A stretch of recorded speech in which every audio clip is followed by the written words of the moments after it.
আসসালামু আলাইকুম ইরফান। আচ্ছা, আপনারা কি কখনো তেল ছাড়া কোনো তরকারি রান্না করে খেয়েছেন? যদি না খেয়ে থাকেন তাহলে আজকের ভিডিওটা আপনার জন্য। তো আজকে আমার শাশুড়ি মা তাদের গাজীপুরের একটা ট্রেডিশনাল খাবার রান্না করছে, তেল ছাড়া শুটকি। সো ভিডিওটা না টেনে একদম শেষ পর্যন্ত দেখার অনুরোধ রইল। তো এটা রান্না করার জন্য নিতে হবে ডাঁটা আর কাঁঠালের বিচি। তো এগুলো নেওয়ার পরে কিছু আস্ত রসুন নিয়ে নিতে হবে। যেটা দেখতে পাচ্ছেন আমার শাশুড়ি এই আস্ত রসুনগুলো একটা হামানদিস্তার মধ্যে আধা চাচা করে নিচ্ছে। আর বেশি করে কাঁচামরিচ নিচ্ছে, কারণ শুটকিতে তো অবশ্যই ঝাল বেশি দিতে হবে, কারণ ঝাল বেশি না দিলে তো ওইটার শুটকি হবে না। তারপরে কাঁচামরিচগুলো আধা ছাঁচা করে নিচ্ছে। এরপরে এখানে কিছু পেঁয়াজ দিচ্ছে। তো সব কিছুই আধা ছাঁচা করে নিতে হবে একটা হামানদিস্তায়, বা কারো বাসায় হামানদিস্তা যদি না থাকে তাহলে আপনারা পাটাপোতাও করে নিতে পারেন বা ব্লেন্ডারেও করে নিতে পারেন, কোনো সমস্যা নেই।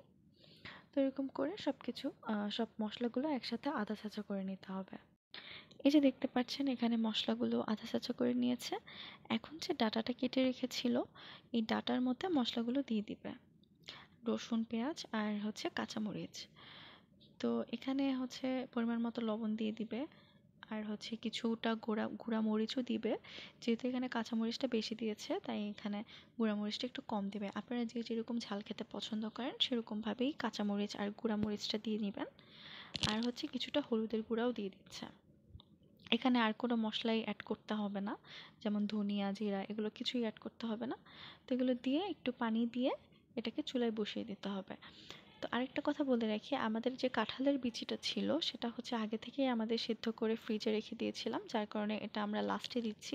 তো কারো যদি এটা সেদ্ধ করা না থাকে আপনারা এটা তখনই দিয়ে দিবেন, ডাঁটার সাথে একসাথে দিয়ে দিবেন, যাতে কাঁঠালের বিচিটাও ডাঁটার সাথে একসাথে সিদ্ধ হয়। এরপরে সব কিছু নেড়েচেড়ে একসাথে মিশিয়ে অল্প মিডিয়াম আছে এটাকে ঢেকে রান্না করতে হবে।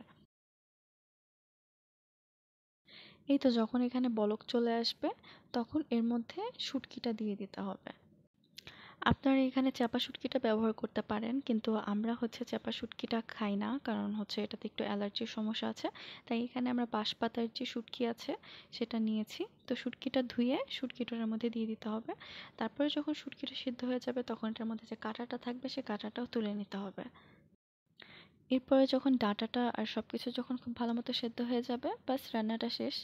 আম্মার এই রান্না দিয়ে আমরা মানে পুরো 2 প্লেট ভাত খেয়ে ফেলেছি। মানে এত মজা, তেল নেই এটা বুঝাই যায় না। খুবই মজা, আপনারা এটা অবশ্যই বাসায় ট্রাই করবেন। আসসালামু আলাইকুম।